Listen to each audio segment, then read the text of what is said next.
Alhamdulillahirabbil alamin wassalatu wassalamu ala asyrofil anbiya'i wal mursalin wa ala alihi wa ajma'in amma ba'du. Assalamualaikum warahmatullahi wabarakatuh. Pada kesempatan kali ini saya akan memberikan hukum singkat tentang menanamkan pendidikan Al-Quran sejak dini. Pendidikan dalam sejarah peradaban manusia adalah salah satu komponen kehidupan yang paling dominan dalam mengantarkan kepada peradaban baru. Aktivitas ini telah dan akan terus berjalan semenjak manusia pertama ada di dunia sampai berakhirnya kehidupan di muka bumi ini. Sebagaimana telah dijelaskan dalam Al-Quran bahwa pendidikan mulai berproses semenjak Allah Subhanahu wa Ta'ala menciptakan manusia pertama Adam di surga, di mana Allah telah mengajarkan kepada beliau semua nama-nama yang oleh para malaikat belum dikenal sama sekali. Dengan surah Al-Baqarah 31-33. Mengajarkan Al-Quran pada anak sejak dini. Pentingnya sebuah pendidikan dalam masyarakat ini karena kehidupan manusia bersifat dinamis, sehingga problematika hidup juga akan terus berkembang di sini. Disinilah fungsi sebuah pendidikan yang diharapkan menjadi sarana untuk merespon perkembangan dan mencari solusinya. Imam Al-Ghazali menyatakan bahwa hakikat pendidikan adalah untuk mendapatkan kebahagiaan di dunia dengan ilmu, mengabdi dan mendekatkan diri kepada Allah Subhanahu wa Ta'ala sehingga mendapatkan kebahagiaan di akhirat, yakni surga. Dari sini sangat jelas sesungguhnya hakikat pendidikan adalah untuk mencari ilmu yang sebanyak-banyaknya sebagai bekal mengarungi bahtera hidup yang demikian luas.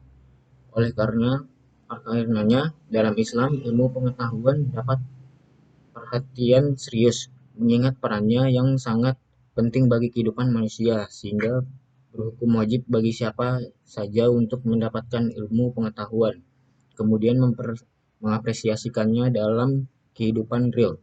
Terkait dengan diskusi keilmuan Al-Quran menjelaskan, hai orang-orang beriman, apabila dikatakan kepadamu, berlapang-lapanglah dalam majelis, maka lapanglah, niscaya Allah akan memberi kelapangan untukmu. Dan apabila dikatakan berdirilah kamu, maka berdirilah, niscaya Allah akan meninggikan orang-orang yang beriman di antaramu dan orang-orang yang berilmu pengetahuan beberapa derajat. Dan Allah maha mengetahui apa yang kamu kerjakan. Al-Mujadalah. Dari ayat ini setidaknya ada beberapa hal yang perlu kita perhatikan. Pertama, ilmu itu akan mengantarkan manusia meraih keimanan dan sempurna. Kedua, ilmu itu dapat mengangkat manusia lebih tinggi derajatnya dibandingkan mereka yang tidak berilmu. Dalam hal ini, ciri-ciri manusia yang berilmu diantaranya adalah mempunyai kesiapan untuk menerima hal-hal yang baru dan tidak terkungkung oleh prejudis yang selama ini dalam benaknya serta berlapang dada dalam menerima kritik maupun pujian. Ketiga, ilmu itu akan dapat diperoleh dengan baik apabila manusia memperhatikan mau memikirkan, mengamati, dan mencerna segala sesuatu yang sudah diciptakan oleh Allah dalam semesta ini. Keempat, kalimat terkait dalam ayat ini yakni Allah Maha mengetahui apa yang kamu kerjakan merupakan isyarat bahwa ilmu adalah sesuatu yang kelak akan dimintai pertanggungjawaban. Dengan kata lain, ilmu amanah yang penggunaannya selalu dipantau oleh Allah. Dalam banyak kesempatan Al-Quran menjelaskan setidaknya 3 potensi yang terkandung dalam ilmu pengetahuan.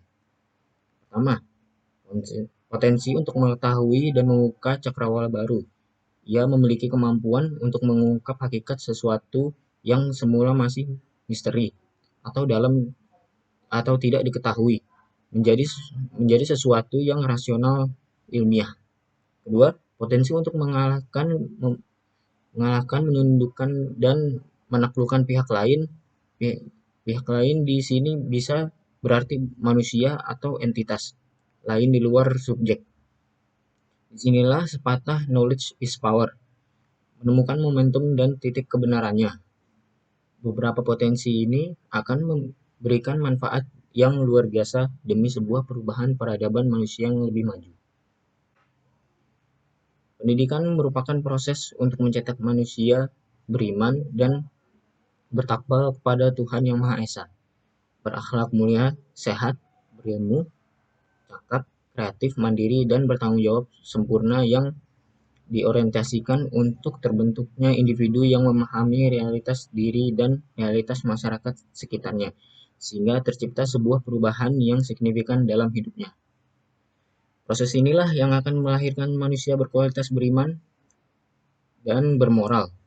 Karena hanya terbentuknya manusia paripurna seperti yang digambarkan di atas, maka dengan sendirinya akan terjaga pula pluralitas dan perubahan dalam harmoni dan kesinambungan hidup yang mencerdaskan, dan pada gilirannya akan terwujud keadilan dan kemakmuran bagi seluruh masyarakat.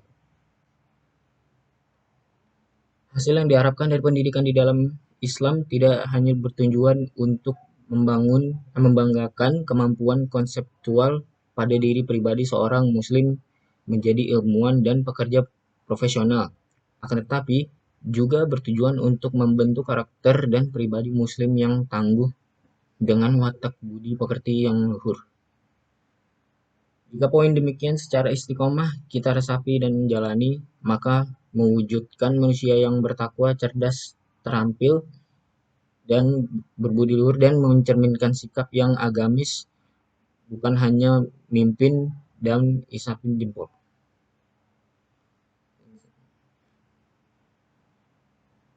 Demikian kultum singkat dari saya, kurang lebihnya mohon maaf. Wabillahi taufiq wal hidayah. Wassalamualaikum warahmatullahi